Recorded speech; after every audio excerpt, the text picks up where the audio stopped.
Hello students, welcome back my channel. जैसे कि आप सबको पता है कि हम अभी क्लास 12 के सैम्पल पेपर सॉल्व कर रहे हैं और ये सैम्पल पेपर आपका मैथ का है 2020 का, जिसमें हम फर्स्ट पार्ट में लगभग 8 क्वेश्चन कंप्लीट कर चुके हैं। आज क्वेश्चन नंबर 9 से स्टार्ट करते हैं। तो क्वेश्चन नंबर 9 है, अंतराल ज्ञात कीजिए जिसमें f(x) आपको ये दिया गया है से प्रदत्त फलन f निरंतर वर्धमान है या नहीं। तो आपने बताना है कि ये जो फलन है आपका ये निरंतर वर्धमान है या नहीं। तो हम सबसे पहले क्या करते हैं, इसमें फलन को लिख लेते हैं। तो f(x) बराबर हो जाएगा 4x³ - 6x² - 72x + 14। अगर हमें इसे निरंतर वर्धमान और ह्रासमान प्रूव करना होता है या इसके अंतराल ज्ञात करने होते हैं, तो सबसे पहले हम करते हैं x के सापेक्ष अवकलन करने पर। तो इसका क्या करते हैं, हम अवकलन करते हैं। तो x के सापेक्ष जब इसका अवकलन करेंगे, और अवकलन का सिंबल पता है आपको d/dx होता है, समाकलन का क्या होता है, ये सिंबल होता है आपका। तो इसमें हम अवकलन करेंगे तो हमने लिखा d/dx f(x) बराबर d/dx 4x³ - 6x² - 72x + 14। तो इसका d/dx करेंगे, अवकलन करेंगे तो आ जाएगा f' बराबर, इसका करेंगे तो ये हो जाएगा 4×3 12 x²। आपको पता है कि जब हम अवकलन करते हैं तो पावर जो होती है वो स्टार्टिंग में आ जाती है, यानी कि मल्टीप्लाई में, और एक पावर को हम कर देते हैं माइनस। और समाकलन में क्या होता है, एक पावर ऐड करते हैं, जो ऐड करके आता है वही डिवाइड में जाता है। और यहाँ पर क्या हो जाएगा -12x, और यहाँ पर आ जाएगा -72, और इसका क्या हो जाएगा 0 हो जाएगा, क्योंकि हमें पता है कि जब हम किसी भी कांस्टेंट का अवकलन करते हैं तो 0 हो जाता है। और ये क्या है, आपके पास एक कांस्टेंट है, एक संख्या है, तो उसका क्या हो जाएगा 0।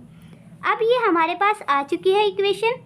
तो अब हम इसको थोड़ा सा और सिंप्लीफाई कर सकते हैं। इसमें से क्या कॉमन ले सकते हो आप, 12 को कॉमन ले सकते हो। f' बराबर 12 को हमने कॉमन लिया तो यहाँ पर क्या आ जाएगा x², यहाँ पर आ जाएगा -x, और यहाँ पर आ जाएगा आपका 6।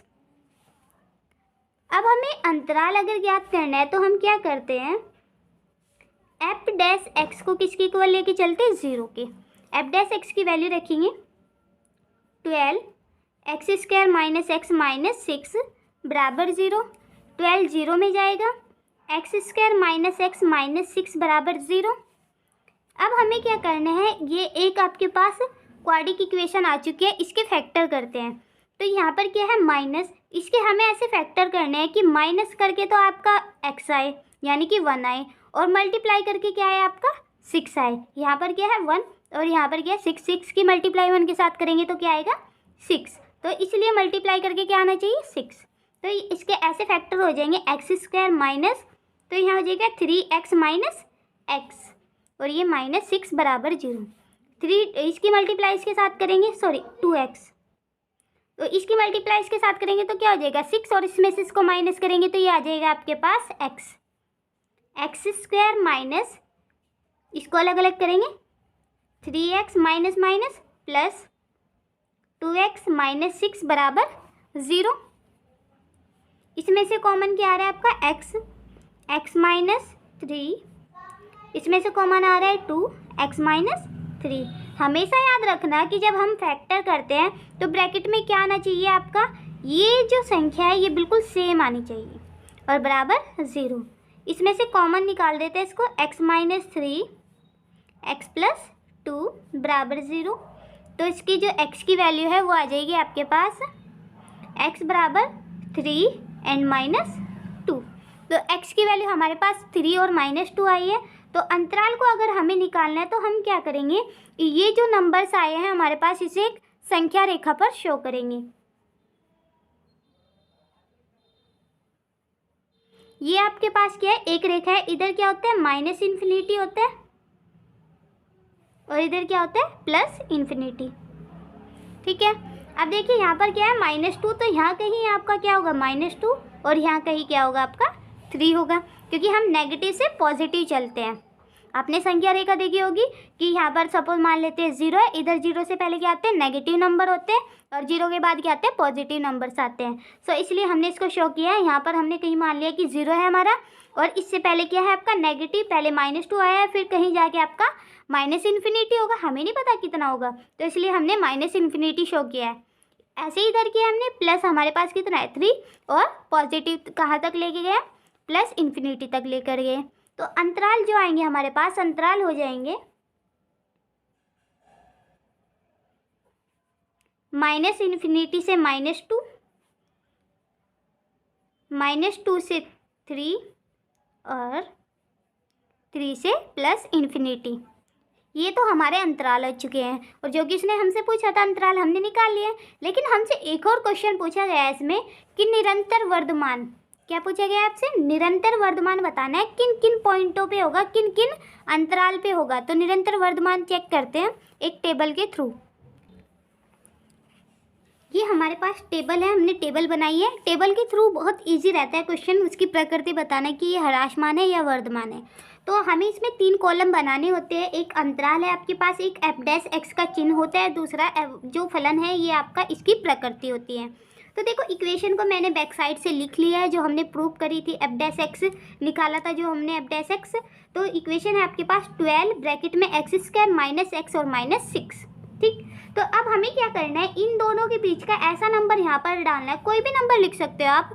देखिए -2 से और -∞ के बीच में बहुत सारे नंबर आते हैं, तो हम छोटे से छोटा नंबर डालते हैं, -3 डाल के देखते हैं, क्योंकि -2 से बाद फिर क्या आता है, -3, -4, -5 ऐसे चलते हैं नंबर्स। तो हम -3 यहाँ पर पुट करेंगे, तो -3 का स्क्वायर करेंगे तो कितना हो जाएगा 9, और यहाँ -3 रखेंगे ये 9 और यहाँ पर ये 12। तो चिन्ह कैसा आएगा आपका, पॉजिटिव चिन्ह आएगा। तो यहाँ पर हम क्या लिख देते हैं, पॉजिटिव। और जैसे ही आपका चिन्ह पॉजिटिव होता है तो हमेशा याद रखना वो क्या होता है, निरंतर वर्धमान होता है। अगर नेगेटिव सिंबल आता है तो वो क्या होता है, निरंतर ह्रासमान होता है।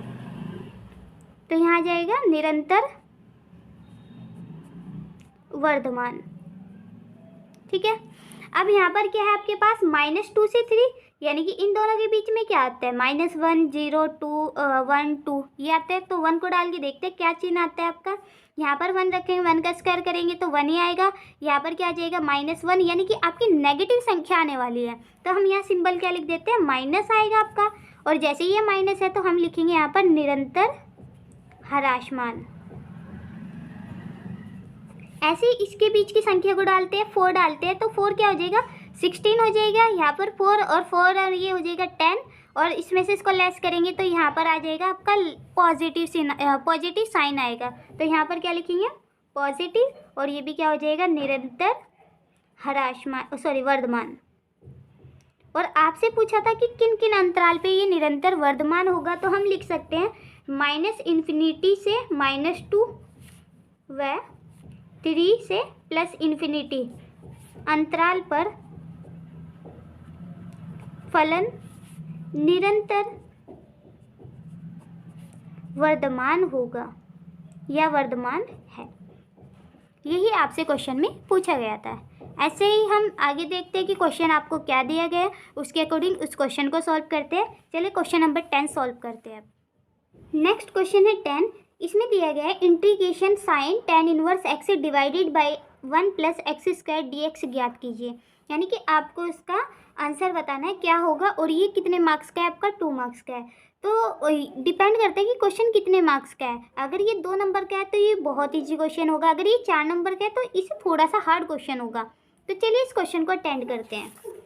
तो हमने सबसे पहले क्या लिखा है, माना I = साइन ब्रैकेट में tan inverse x divided by 1 + x² dx। हमें इसका इंटीग्रेशन करना है, और यहाँ पर प्रॉब्लम क्रिएट कर रहा है डिवाइड वाला आपको। तो डिवाइड में सबसे पहले हमें इसे हटाना होगा यहाँ से। तो हम क्या करेंगे, हम यहाँ पर माना tan इनवर्स x बराबर t, क्योंकि हमें पता है अगर हम इसका अवकलन करते हैं तो हमें मिलता है 1/1 + x²। तो इसलिए हमने क्या किया, tan इनवर्स x को माना है। तो जब इसका अवकलन करेंगे तो ये हो जाएगा 1/1 + x² बराबर dt/dx। इसको इधर लेके जाएंगे तो ये हो जाएगा dx डिवाइड में 1 + x² बराबर dt। अब ध्यान से देखिए, ये पूरी टर्म, उसकी जगह हम क्या लिख सकते हैं, dt लिख सकते हैं, और इसकी जगह क्या लिख सकते हैं, t। तो यहाँ पर लिखेंगे हम I = इंटीग्रेशन साइन t, और ये आ जाएगा dt। और साइन का इंटीग्रेशन क्या होता है, माइनस कोस होता है, माइनस कोस t, और यहाँ पर आ जाएगा एक कांस्टेंट +c। और टी की वैल्यू रिटर्न कर देते हैं जो हमने स्टार्टिंग में लेट करी थी। तो इसका आंसर हो जाएगा I equal to minus cos tan inverse x plus C. ये आपका इस क्वेश्चन का आंसर है। क्वेश्चन बहुत ईजी है, बस आपको प्रैक्टिस की ज़रूरत है। और ये मात्र 1 महीना आपके पास है और 2022 के एग्ज़ाम आपके आने वाले हैं। आपके मार्च के लास्ट वीक्स में आपके एग्ज़ाम होंगे। ऐसे नेक्स्ट क्वेश्चन देखते हैं। नेक्स्ट क्वेश्चन क्या दिया गया आपको? Question number 11। क्वेश्चन नंबर 11, वक्रों के कुल y equal to a cos bracket में x प्लस बी, जिसमें a b स्वेच्छ अचर है, को निरूपित करने वाले अवकलन समीकरण को ज्ञात कीजिए। यानी कि हमें क्या करना है, इसका अवकलन समीकरण ज्ञात करना है जिसमें a और b नहीं होना चाहिए। तो इस क्वेश्चन को देखते हैं हम कैसे इसमें से a और b को हटाते हैं। हमने इक्वेशन को लिख लिया है y equal to a cos x plus B. तो सबसे पहले हम इसका क्या करेंगे, अवकलन। तो हमने लेट किया इसको इक्वेशन फर्स्ट, x के सापेक्ष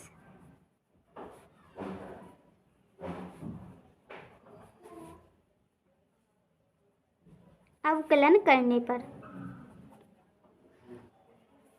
d by D X Y d by D X A cos bracket में x प्लस बी, इसका अवकलन करेंगे तो ये हो जाएगा dy बाई डी एक्स बराबर, इसका अवकलन करेंगे, देखिए a क्या है, कांस्टेंट है, तो a को बाहर निकाल देंगे। कोस x का अवकलन करेंगे तो कोस x का अवकलन क्या होता है, माइनस साइन x होता है। तो यहाँ पर आ जाएगा a और इसका माइनस साइन, तो माइनस यहाँ लिखते हैं साइन x प्लस बी, और यहाँ पर क्या आ जाएगा, इसका करेंगे हम, इसको छोड़ देंगे, अब इसका करेंगे तो इसका क्या हो जाएगा 1 और इसका 0, तो इसलिए हम इसको नहीं लिखेंगे और इसको लेट कर देते हैं इक्वेशन 2, क्योंकि इससे ज़्यादा हम इसमें कोई चेंज नहीं कर सकते। तो अब क्या करेंगे, हम इसका पुनः अवकलन करेंगे, क्योंकि प्रॉब्लम होगी वही है आपकी। हमें क्या करना है, ए और बी को यहाँ से हटाना है और ए और बी आपका यहाँ से नहीं हटा है अभी। तो हम क्या करते हैं, पुनः अवकलन करने पर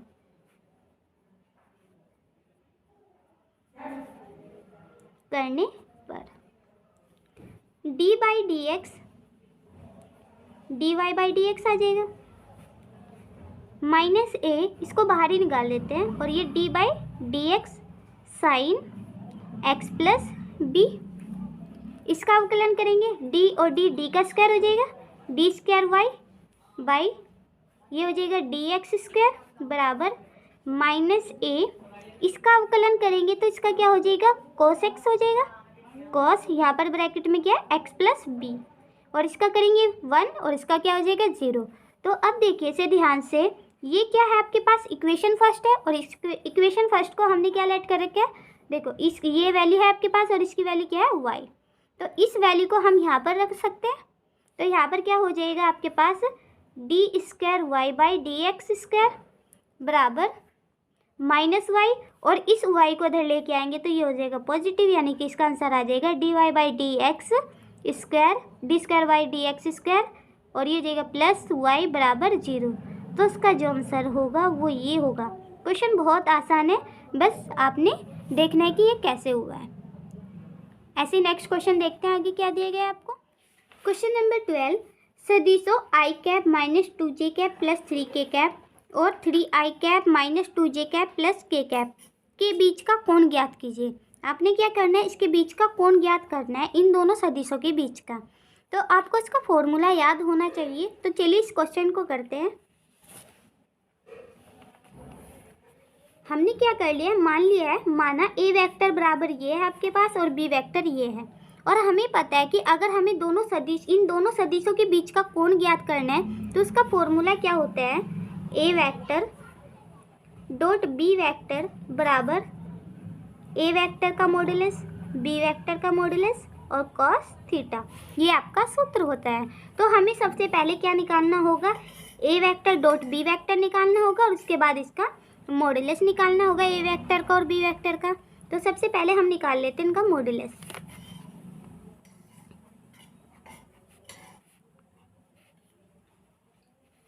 मॉडुलस निकालने के लिए हमें क्या करना होता है, स्क्वायर रूट में लिखते हैं हम जो भी आपकी वैल्यू है, इसका कोफिशिएंट क्या है 1, 1 का स्क्वायर प्लस जे का कोफिशिएंट क्या है -2 का स्क्वायर प्लस के का कोफिशिएंट क्या है 3, तो यहाँ पर 3 का स्क्वायर हो जाएगा।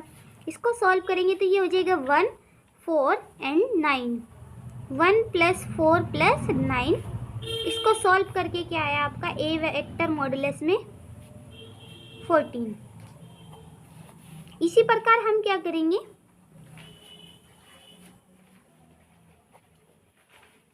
बी वेक्टर का मॉडुलस निकाल लेते हैं। तो बी वेक्टर का मॉडुलस क्या होगा, स्क्वायर रूट में 3 का स्क्वायर प्लस -2 का स्क्वायर प्लस 1 का स्क्वायर, 3 का स्क्वायर 9 प्लस -2 का स्क्वायर 4 एंड प्लस 1 का स्क्वायर हो जाएगा यहाँ पर 1। तो ये भी कितना आ जाएगा आपके पास स्क्वायर रूट में 14 आ जाएगा। अब हमें क्या करना है, ए वेक्टर डॉट बी वेक्टर निकालने हैं। तो ए वेक्टर की वैल्यू कितनी है आपके पास, i cap -2j cap plus 3k cap. B vector की वैल्यू कितनी है 3i कैप -2j कैप और प्लस k कैप। इसकी मल्टीप्लाई इसके साथ करेंगे तो ये कितना हो जाएगा 3, ये हो जाएगा आपके पास +4, ये आ जाएगा 3 प्लस में। इसको सॉल्व करेंगे 6 एंड 4 10। तो ए वेक्टर डॉट बी वेक्टर कितना आया 10। तो अब लिखते हैं दोनों सदिशों के बीच का कोण।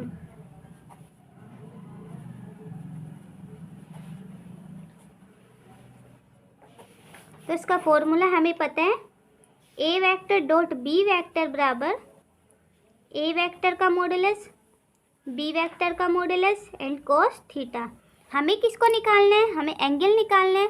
तो एंगल को क्या करते हैं, इधर भेजते हैं, देन इसको क्या एंगल को यहीं पर रखते हैं, इसको इधर भेज देते हैं डिवाइड में। तो ये हो जाएगा cos थीटा बराबर a vector dot b vector modulus में ए वेक्टर मॉडुलस में बी वेक्टर। इसकी वैल्यू हमने अभी निकाली है 10 और इसकी वैल्यू कितनी है आपके पास 14 स्क्वायर रूट में एंड 14 स्क्वायर रूट में। तो इन दोनों को अगर सॉल्व किया जाए तो यहाँ पर वैल्यू क्या आ जाएगी आपके पास, cos थीटा बराबर 10 डिवाइड में कितना हो जाएगा 14, क्योंकि √14 इंटू √14 क्या हो जाएगा, उन दोनों का √14 का स्क्वायर हो जाएगा और स्क्वायर से रूट कैंसिल हो जाएगा आपका। तो इसलिए हमारे पास क्या आ जाएगा 14 आ जाएगा। इससे इसको कैंसिल करें तो यहाँ पर आ जाएगा आपके पास थीटा = cos इनवर्स और डिवाइड में यहाँ पर आ जाएगा 5 डिवाइड में 7।